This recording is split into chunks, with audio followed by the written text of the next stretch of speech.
Friends, पिछले भाग में हमने पढ़ा था, अमित नन्नू से कहता है, अरे हमने चूड़ियाँ खरीदी थी ना जो आपकी माँ ने मेले से मंगवाई थी। हाँ, वह तो बहुत छोटी थी। हाँ, तो उसी के साथ ही यह चूड़ियाँ भी ली थी। यह चूड़ियाँ ले जाकर अपनी माँ को देना और कहना कि माँ, आपके लिए मैं लाया हूँ बाजार से। अगर आप ऐसे बोलोगे ना तो वह पहन लेंगी। आप ये मत कहना कि मैंने खरीदी थी। अगर आप मेरा नाम लोगे तो वह नहीं पहनेंगी। आप चाहते हो ना कि आपकी माँ ये चूड़ियाँ पहने, तो आप क्या कहोगे? मैं कहूँगा कि बाजार से मैंने आपके लिए खरीदी हैं चूड़ियाँ। शाबाश। तभी कुछ गिरने की आवाज़ आई। अमित ने जैसे ही बाहर झाँका तो सांझ ट्रे में चाय का कप लेकर अमित के ही कमरे में आ रही थी। शायद उसने सब बातें सुन ली और उसके हाथ से कप छूट गया। वह आंखों से ही अमित से पूछ रही थी कि आखिर नन्नू का नाम लेकर आप मुझे चूड़ियाँ क्यों देना चाहते हैं। अमित कुछ कहता इससे पहले ही उसने टूटा हुआ कप उठाया और नीचे चली गई। नन्नू बच्चा था, उसकी समझ में कुछ भी नहीं आया। उसने जल्दी से अमित से चूड़ियाँ ली। अमित उसे रोकता इससे पहले ही वह दौड़ता हुआ सांझ के पीछे उसके कमरे में चला गया और उसे चूड़ियाँ देकर चूड़ियों को पहनने की जिद करने लगा। माँ, ये चूड़ियाँ पहन लो ना, कितनी सुंदर लगती हो आप चूड़ियों में। बाजार से मैं लाया हूँ आपके लिए।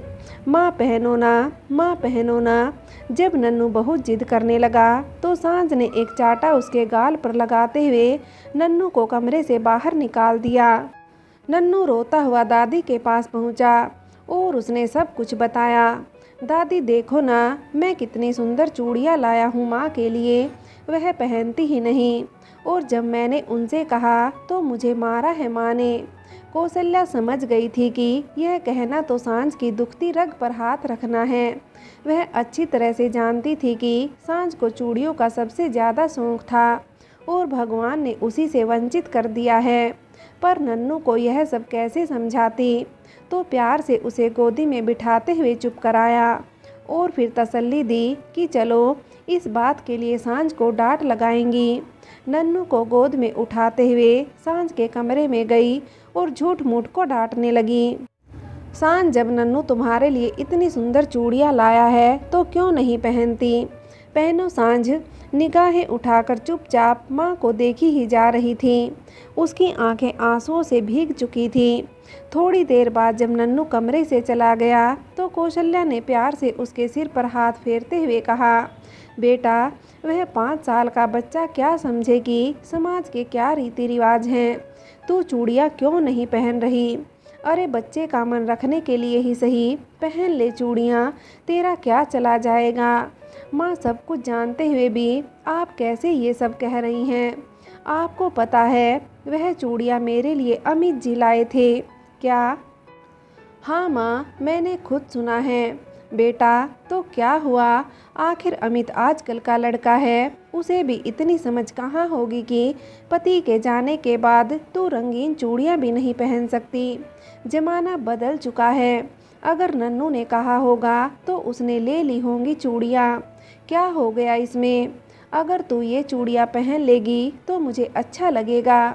जब सांझ ने कोई उत्तर नहीं दिया तो कौशल्या ने चूड़ियाँ उठाकर खूंटी पर टांग दी और उसकी तरफ देखते हुए कहा, अगर नन्नू को खुश देखना चाहती है बेटा तो थोड़ी चूड़ियाँ पहन लेना।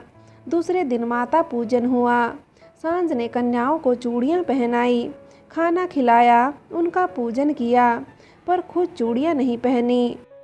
इसी तरह से 3-4 महीने और बीत गए। अमित को जिस बात का डर था वैसा ही हुआ।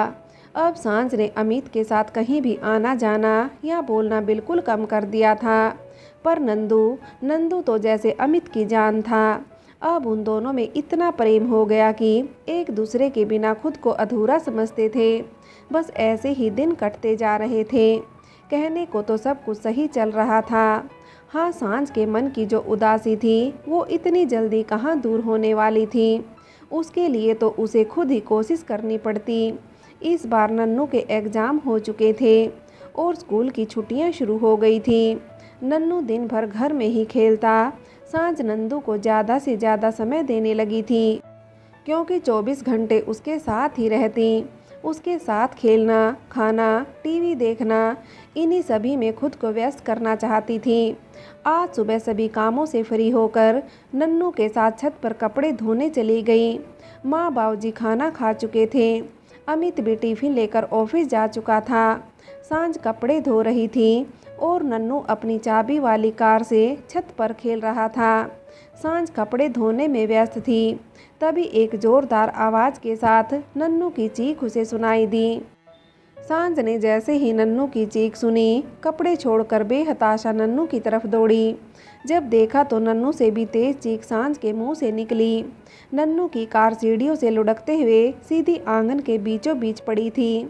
इससे पहले कि नन्नू को पकड़ पाती, सीढ़ियों से लुढ़कता हुआ नन्नू नीचे आ चुका था। सांझ जोर से चीखते हुए भागकर सीढ़ियां उतरने लगी। जल्दी से नन्नू को गोद में उठाया और जोर जोर से उसे पुकारने लगी, नन्नू नन्नू। पर नन्नू के ऊपर उसकी आवाज़ का कोई असर नहीं हो रहा था। वह गिरते साथ ही बेहोश हो गया था। यह सब शोर सुनकर माँ बाबूजी भी बाहर आ गए थे। नन्नू के ऊपर पानी के छींटे मारे, उसे हिलाया डुलाया, पर उसने कोई जवाब नहीं दिया। कौशल्या ने जोर से चीखते हुए कहा, अजी आप खड़े क्यों हो? जल्दी जाओ, बाहर से ऑटो लेकर आओ। जल्दी से जल्दी हमें नन्नू को हॉस्पिटल ले जाना होगा। करीब 10 मिनट बाद बाहर ऑटो आ चुका था। तीनों जल्दी से ऑटो में बैठे और अस्पताल की ओर चल दिए। रास्ते में कौशल्या ने अमित को फ़ोन लगवाकर उसे भी बता दिया था। अमित ने दिलासा देते हुए कहा, आप लोग जल्दी हॉस्पिटल पहुंचिए, मैं बस ऑफिस से सीधे वहीं आता हूं। थोड़ी देर बाद सभी हॉस्पिटल पहुंच चुके थे।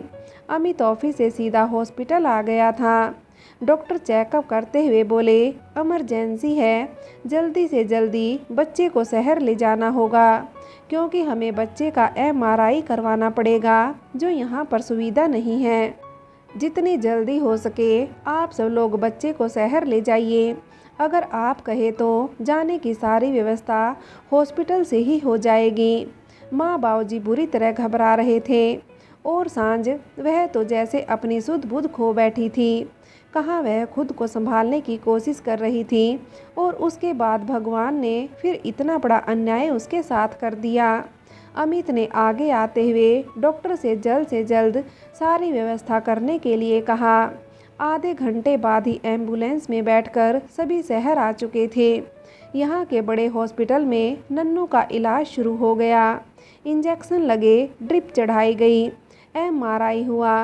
कुछ घंटों बाद नन्नू को धीरे धीरे होश आने लगा था, पर डॉक्टर ने अभी किसी को भी उससे मिलने की इजाज़त नहीं दी थी।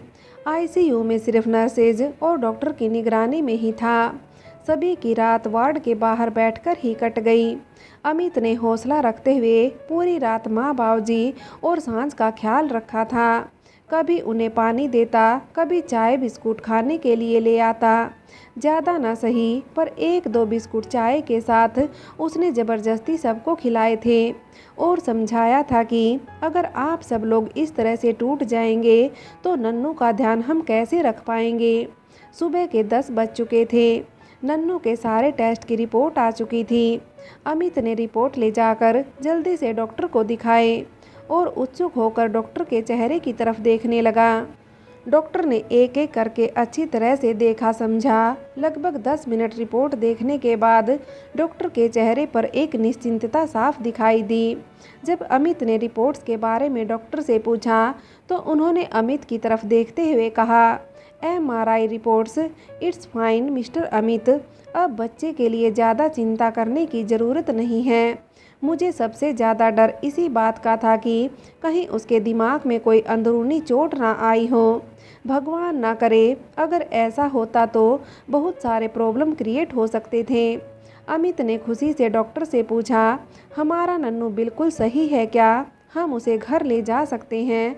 देखिए मिस्टर अमित, माना कि नन्नू आपका बेटा है और हर पिता की तरह आपको भी उसकी बहुत चिंता होगी, पर क्या डॉक्टर, आप आगे क्यों नहीं बोलते?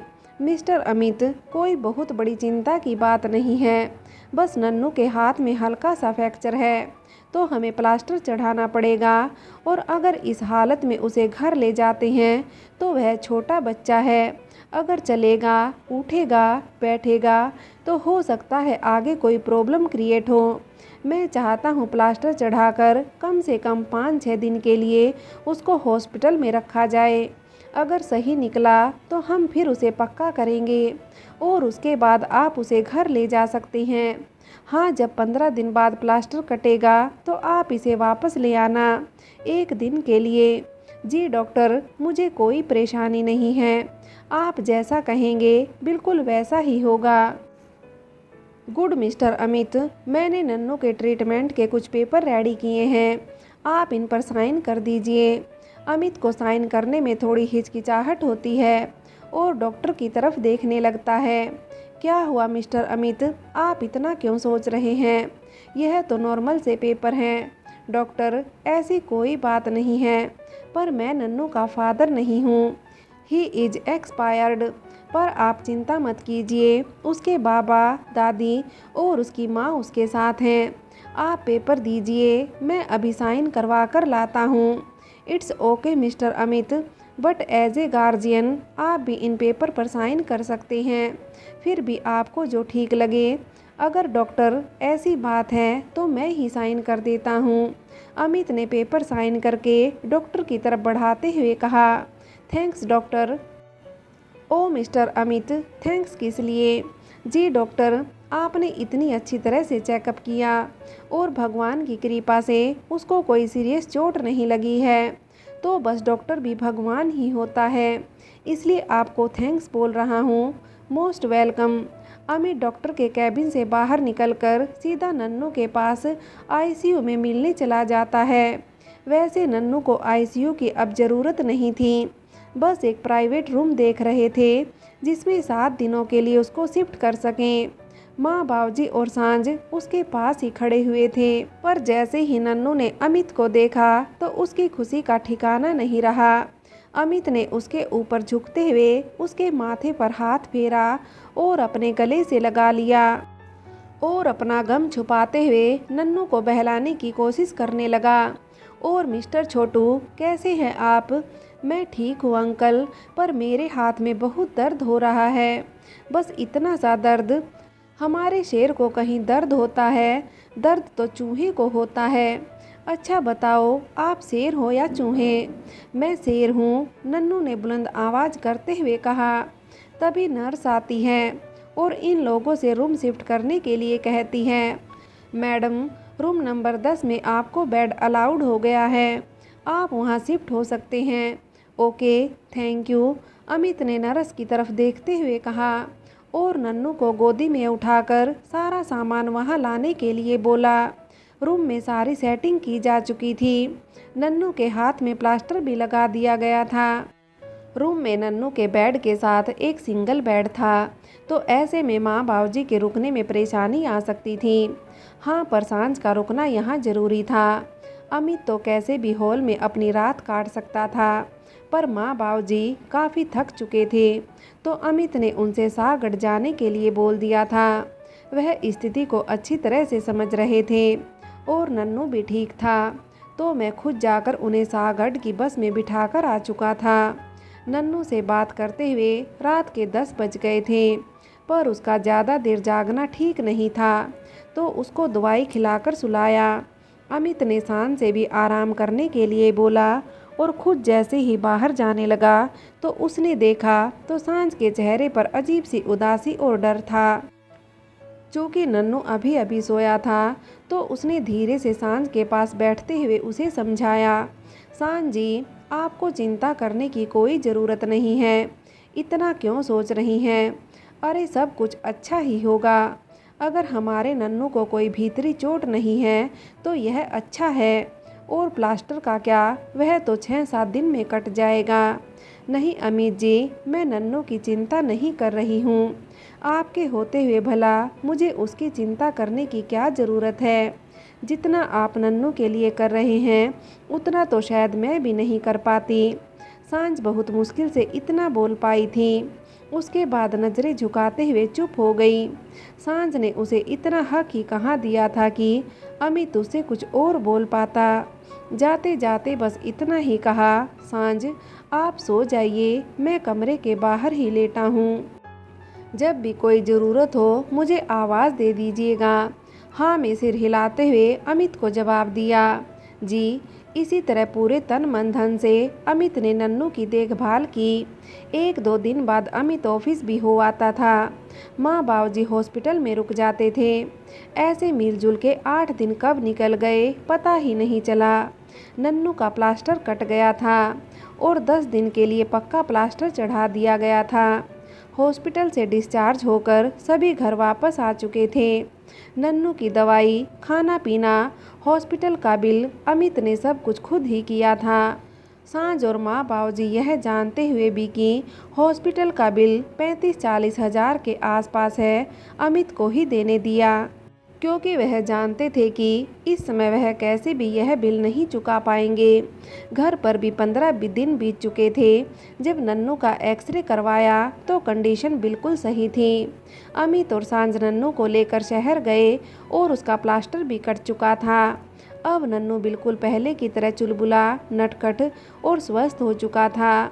इस हादसे के बाद साथ काफ़ी हद तक सांझ अमित के करीब आ चुकी थी। धीरे धीरे इस बात को 5-6 महीने गुजर चुके थे। अब सांझ और अमित में एक बहुत अच्छे दोस्त की तरह रिश्ता बन चुका था।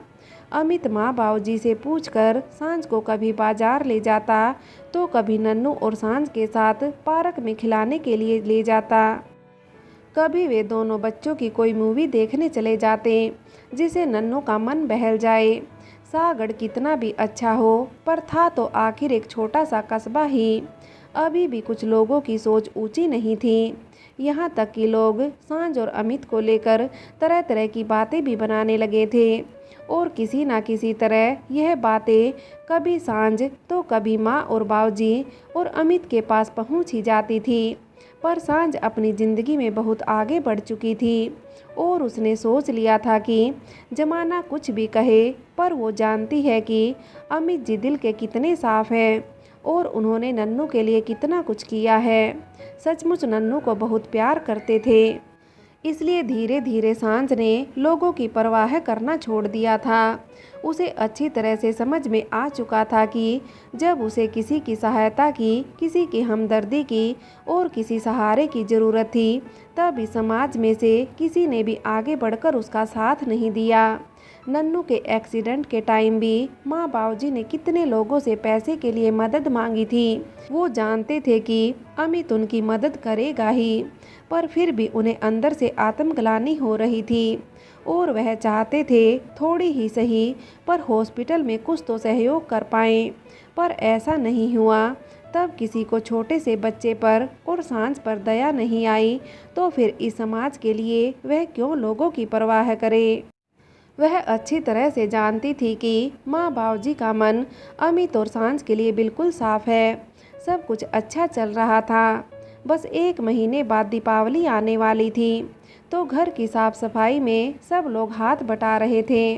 अमित भी कभी कभी ऑफिस से आकर काम कराने में जुट जाता था।